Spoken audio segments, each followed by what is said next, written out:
Meus queridos irmãos, a paz do Senhor Jesus Cristo a todos. Existem dois versículos nas Sagradas Escrituras que provavelmente te ensinaram errado, e esses dois versículos ferem princípios importantíssimos nas Sagradas Escrituras. Nós precisamos analisar esses textos de forma mais pormenorizada, porque o nosso objetivo, a nossa labuta como expositor das Sagradas Escrituras é conhecer a Bíblia Sagrada e interpretar a Bíblia Sagrada a partir da Bíblia Sagrada. Não são os meus pensamentos que definem aquilo que o texto tem para falar, mas a mensagem deve ser extraída do texto. Nesse vídeo eu vou trazer para você dois versículos que te ensinaram errado. Não sei se você aprendeu desta forma, mas eu desejo que você fique conosco até o final. Esses dois possíveis erros de interpretação são muito sérios e ferem importantíssimos princípios da palavra de Deus. Amém? Fica conosco até o final, você vai ver como é interessante. Primeiro texto, 2 Timóteo, capítulo de número 2, e o versículo 13 que diz: se formos infiéis, ele permanece fiel, não pode negar-se a si mesmo. De que maneira alguém que expôs a palavra de Deus deixou transparecer o seu entendimento sobre esse texto, ou diretamente ensinou, da maneira que irei passar para os irmãos, esse texto? Normalmente, algumas pessoas que têm uma conduta que não agradam a Deus procuram textos nas Sagradas Escrituras para se apoiarem e permanecerem numa vida em que Deus não está se agradando. E esse texto é um deles. Normalmente as pessoas leem esse texto com entendimento e dizem: se eu for infiel, ele vai ser fiel a mim, segundo aquilo que ele já me prometeu, ou disse que vai fazer, ou que eu pedi a ele, ele vai fazer. Porque ele não pode negar a si mesmo, ou não pode negar aquilo que ele me prometeu. Mas será que o texto está falando isso? Será que o texto das Sagradas Escrituras está dizendo que se eu for infiel a Deus, todavia aquilo que Deus me prometeu, ou que possivelmente possa fazer que eu desejar, ele vai fazer pelo infiel? Então vamos conferir no contexto do próprio livro de Timóteo. Porque se nós formos para toda a Bíblia Sagrada, nós teremos explicações de Gênesis até Apocalipse sobre isso.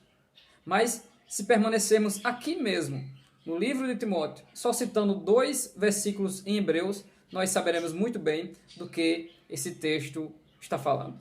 A epístola de Paulo a Timóteo são instruções acerca de algumas situações que Timóteo estava passando, em estar sofrendo aflições por estar sendo desprezado, sofrimento este que Paulo sabe muito bem o que é, que ele já escreveu aos Coríntios, e que com a mesma consolação que Paulo foi consolado de Deus, em 2 Coríntios capítulo 12, o Espírito diz: a minha graça te basta.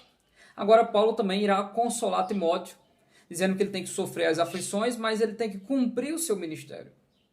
Para entendermos dentro desse contexto a questão de ser fiel ou não ser fiel, podemos iniciar lendo 2 Timóteo, capítulo 2, do versículo 1 ao 5, onde o texto diz: tu, pois, meu filho, que é Timóteo, fortifica-te na graça que é em Cristo Jesus.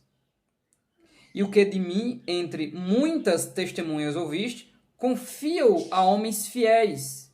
Paulo está dizendo: o meu ensinamento você vai confiar, ou seja, vai dar essa grande responsabilidade para a igreja a homens fiéis. Olha o que Paulo está passando a Timóteo. Que sejam idôneos, maduros, experientes, para também ensinarem aos outros. Então já temos um importante ensinamento aqui, dizendo ao pastor Timóteo, ao jovem Timóteo: Timóteo, não deixe o infiel ensinar. Só ensina quem é fiel. Eu me lembro agora de Zacarias capítulo 3, onde Zacarias, ou melhor, onde o sumo sacerdote Josué entra sujo diante da arca e diante do altar do incenso, e o espírito inimigo se apresenta para se lhe opor. Deus transpassa o seu pecado, não pune ele naquele momento, coloca ele para fora do tabernáculo e diz: vá se lavar e se limpar, porque ninguém pode julgar o meu povo, ou seja, ensinar o meu povo, se não estiver purificado e não estiver limpo. Depois Paulo continua do versículo 3 ao 5 sobre o nosso comportamento nesta vida, na presença do Senhor, até a volta do nosso Cristo. E ele diz no versículo 3: sofre, pois, comigo as aflições, como bom soldado de Jesus Cristo, não um mau soldado de Jesus Cristo, não um soldado infiel. Ninguém que milita se embaraça com o negócio desta vida, a fim de agradar aquele que o alistou para a guerra. Ou seja, para que eu agrade a Deus, eu não posso me embaraçar com coisas deste mundo, porque aquele que ama o mundo, o amor do Pai não está nele. Ele vai concluir até o versículo 5, dizendo: se alguém também milita, não é coroado se não militar legitimamente. Abrindo um parênteses aqui, lembramos de Saul, onde a profecia para o Saul rebelde era: hoje o Senhor te confirmaria o teu reino, mas o Senhor rasgou de ti o teu reino. Vamos lembrar aqui em 1 Samuel, a profecia de Deus para Eli, onde Deus diz que a tua geração ou a tua descendência seria sacerdote perpétuo, mas Deus diz: longe de mim tal coisa. Ou seja, Deus não vai mais confirmar o sacerdócio de Eli e dos seus filhos por conta da desobediência e da rebeldia. Um outro texto que poderíamos analisar é Jeremias capítulo 15, versículo 19, onde Deus diz a Jeremias que havia confiado em si mesmo e estava já distante de Deus, se comparando até quase os falsos profetas. Aí Deus diz: se tu voltares, eu te trarei e estarás diante da minha face. Se apartares o precioso do vil, então serás como a minha boca, profeta. Tornem-se eles para tu, mas não torne tu para eles. Quando nós olhamos todo esse respaldo e todas essas referências, como Deus irá confirmar, irá abençoar a vida de alguém que é infiel? E semelhante a esses textos, teríamos muitos outros textos na Bíblia Sagrada. Eu até prometi a não entrar em outros textos, mas de forma espontânea nós entramos também. Mas precisamos agora nos manter aqui na Epístola a Timóteo, e os versículos que antecedem o versículo 13 do capítulo 2, leamos o 11 e o 12, diz: palavra fiel é esta. Olha, se morrermos com ele viveremos. Se morrermos com ele, fidelidade até o final. Se sofrermos, também com ele reinaremos. Ou seja, se padecermos os processos, receberemos as recompensas. Milênio, reinar com Cristo. Se o negarmos, também ele nos negará. O Senhor Jesus Cristo dirá naquele grande dia: apartai-vos de mim, vós que praticais a iniquidade. Mas eles dirão: mas em teu nome. Eles: não vos conheço. E aí ele finaliza com tudo isso, dizendo que Deus negará, se também nós o negarmos. Aí ele diz: se formos infiéis, ele permanece fiel. Porque lá no versículo 11 ele diz: palavra fiel é esta. E qual é a fidelidade que Deus permanece aqui? A fidelidade é o seguinte: que se nós negarmos, ele também nos negará. Ele permanece fiel. Então, se formos infiéis e não cumprirmos a nossa vida segundo a ética celestial, Deus será fiel, porque palavra fiel é esta. E se nós o negarmos, ele também nos negará. E por causa disso, precisamos nos conservar dentro da presença de Deus, porque a salvação também está relacionada à fidelidade, no sentido de conservarmos essa bênção sobre nós. Hebreus capítulo 5, versículo 9, diz que a salvação está para todos aqueles que lhe obedecem. Em Hebreus 12 e 14, diz: segui a paz com todos e a santificação, sem a qual ninguém verá o Senhor. E para finalizarmos com mais referências no próprio livro de Timóteo, Paulo começa a falar para Timóteo também pessoas que maltrataram ele, que desprezaram ele, pessoas que possivelmente na igreja onde Timóteo é líder têm uma conduta que desagrada a Deus. E Paulo começa a mostrar o que acontecerão com essas pessoas. Confira o capítulo 3 de 2 Timóteo, versículo 9. Paulo diz sobre pessoas que se comportam de forma obstinada, orgulhosos, traidores, e ele diz: não irão, porém, avante, porque a todos será manifesto o seu desvario, como também foi o daqueles, ou seja, daqueles que ele citou no texto. Aí em seguida ele exorta Timóteo a ensinar, a redarguir, a repreender com toda longanimidade e doutrina, com o objetivo de, versículo 17 do capítulo 3, para que o homem de Deus seja perfeito e perfeitamente instruído para toda boa obra. Ou seja, o fiel e capacitado para fazer a obra de Deus. Está tudo isso relacionado. Já no capítulo 4, versículo 14 e 15, veja o que Paulo fala sobre um dos seus cooperadores no ministério. Alexandre, o latoeiro, causou-me muitos males. O Senhor lhe pague segundo as suas obras. Segundo o mal que ele produziu contra a vida de Paulo, o Senhor pague também. Depois no versículo 15 ele diz, tu guarda-te também dele, porque resistiu muito às nossas palavras. Alguém que resiste ao ensinamento da palavra de Deus e que não tem boas obras, essa pessoa ela receberá o pagamento de tudo aquilo que ela tem feito. E o livro de Apocalipse, no capítulo 1, versículo 3, diz que bem-aventurado é aquele que lê, ouve e pratica as palavras desta profecia, porque o tempo está próximo. Esse foi o primeiro versículo e a interpretação bíblica sobre esse versículo. Se você gostou, deixa o seu like. E aí agora coloca no comentário, você aprendeu de que forma esse texto? Ou de que forma te ensinaram esse texto? Agora nós iremos partir para o nosso segundo versículo deste vídeo, que é interessantíssimo, muito famoso essa interpretação, e tentaremos biblicamente elucidar também essa questão. O nosso segundo texto está em 2 Coríntios, capítulo de número 3, e o versículo de número 6, que diz, o qual nos fez também capazes de ser ministros do Novo Testamento, não da letra, mas do Espírito, porque a letra mata e o Espírito vivifica. Esse texto ele é bem conhecido e todos aqui sabem muito bem de que forma as pessoas usam esse texto.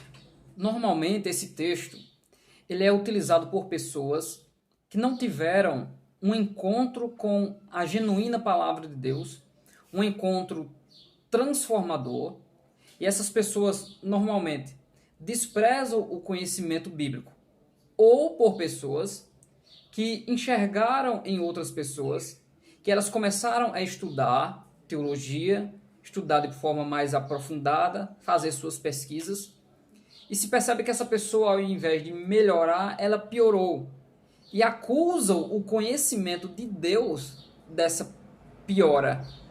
Porém, seja sempre Deus verdadeiro e o homem mentiroso. O prejuízo não está em adquirir um certo grau de conhecimento. O prejuízo está em ficarmos soberbos e orgulhosos e acharmos que somos alguma coisa por adquirir tal coisa. De maneira alguma. Aquele que se glorie, ele deve se gloriar na tribulação, na fraqueza, na cruz de Cristo. Deve se gloriar no Senhor. E que Deus escolhe as coisas loucas, vis e desprezíveis. Vejamos o que Paulo queria dizer com a letra mata, mas o Espírito vivifica. Quando Paulo introduz esse assunto, ele inicia no capítulo 2, de 2 aos Coríntios, a partir do versículo 14, onde ele irá falar sobre o caráter e os frutos do seu ministério. Ele diz que o conhecimento que por eles, por nós, ele fala, foi aspergido, esse conhecimento ele é notório por todos. Mas para aqueles que desprezam esse conhecimento, certamente é morte para eles. Ele diz que eles, Paulo e os seus obreiros, não são falsificadores da palavra de Deus. Eles falam a palavra de Deus com sinceridade e com verdade.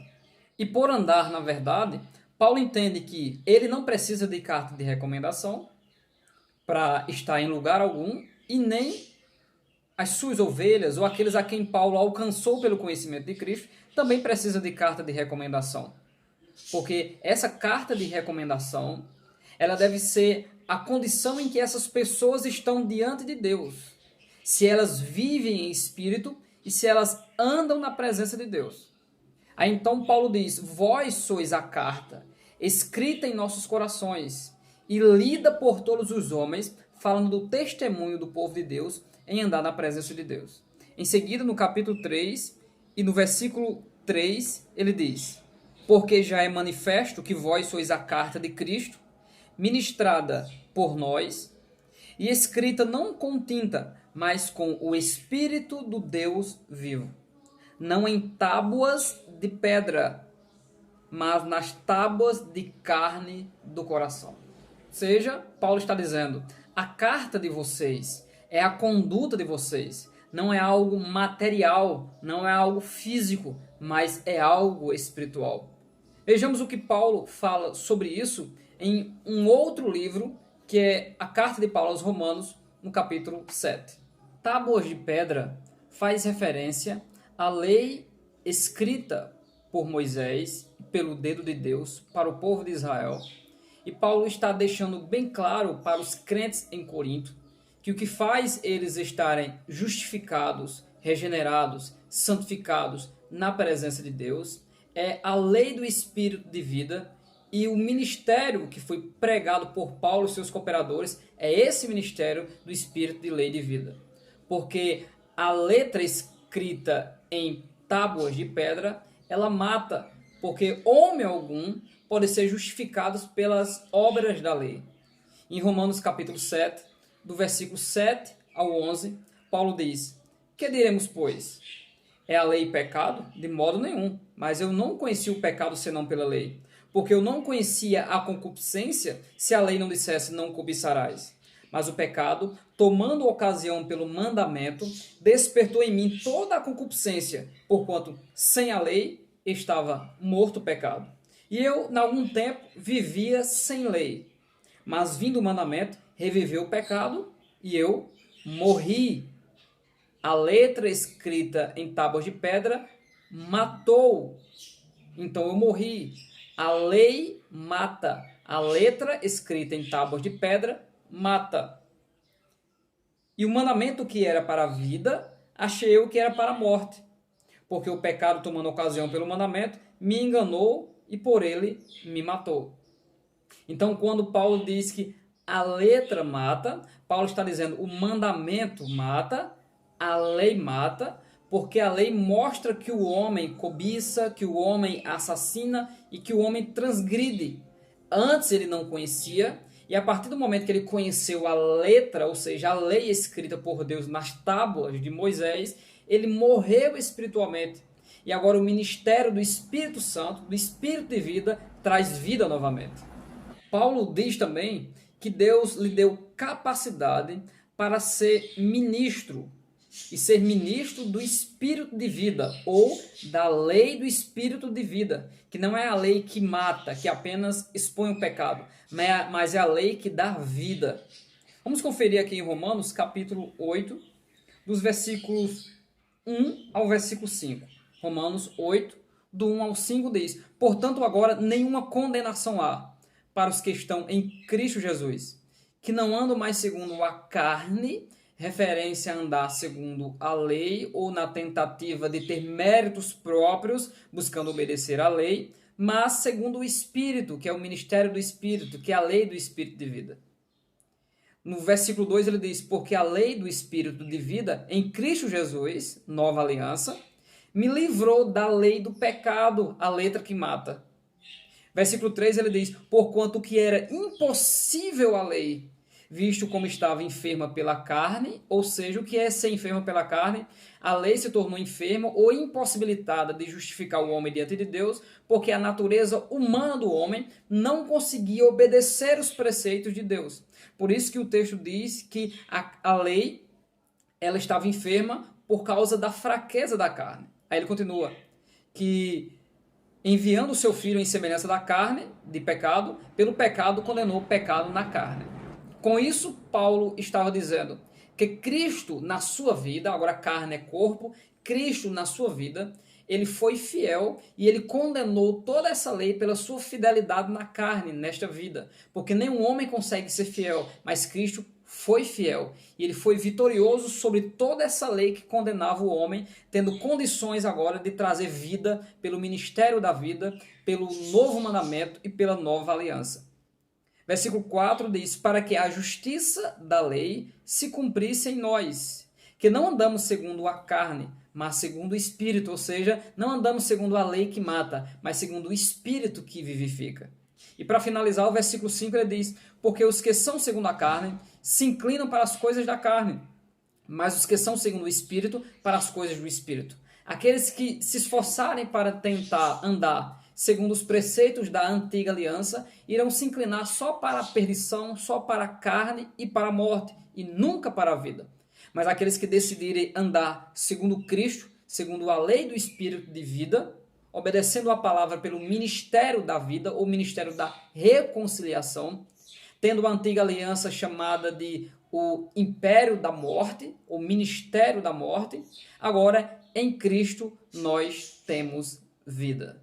E para finalizar, dentro do contexto de 2 Coríntios 3, eu quero ler o versículo 7 e do 14 ao 16. Versículo 7 ele diz: e se o ministério da morte, gravado com letras em pedras, veio em glória, de maneira que os filhos de Israel podiam fitar os olhos na face de Moisés, por causa da glória do seu rosto, o qual era transitória, ou seja, a lei que mata, ela deixaria de ter essa sua validade, ou seria superada e vencida pela lei do Espírito. Então, Paulo vai finalizar dos versículos 14 ao 16, dizendo que os seus sentidos estavam endurecidos, e até hoje, quando é lido Moisés, existe um véu posto sobre eles.